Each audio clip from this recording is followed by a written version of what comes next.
చరిత్రలు పురాణాలు ఇతిహాసాలు చదువుకోవాలి. చదువుకోకపోతే దుర్యోధనులు దుశ్శాసనులే తిరిగి వచ్చి మేమే పాండవులం అని చెప్పి నాకు చెప్పుకుంటారు. ఎవడైతే తెలంగాణ ఉద్యమంలో మనల్ని చావగొట్టిండో, ఎవడైతే మన రక్తం కళ్ళ చూసిండో వాడే మళ్ళీ పంచి డైలాగులు కొట్టి పంగనామాలు పెట్టి మళ్ళీ ఓట్లు వేయించుకొని పోతారు.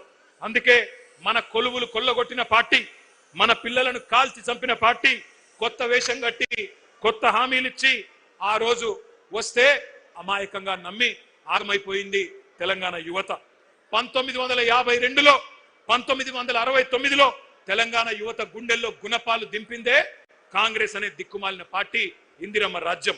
ఈ దుష్ట కాంగ్రెస్ మీదనే కదా ఆ రోజు మలిదశ పోరాటంలో కూడా మన యువతరం కొట్లాడింది.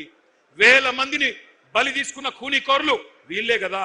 అందుకే ఈ మధ్యన ముఖ్యమంత్రి మాట్లాడుతున్న మాటలు మీరంతా వింటా ఉన్నారు. ఈ రక్త పిశాచి కాంగ్రెస్ ఇంకా వాళ్ళ రక్తదాహం తీరలేదు. తెలంగాణ నెత్తురు రుచిమరిగిన పులి కాంగ్రెస్ ఇంకా ఇంకా కావాలని అడుగుతున్నది. మన రక్తం పంట పొలాల మీద చల్లాలని చెప్పి చిల్లర మాటలు మాట్లాడుతున్నాడు రేవంత్ రెడ్డి అనే ఓ చిల్లరగాడు.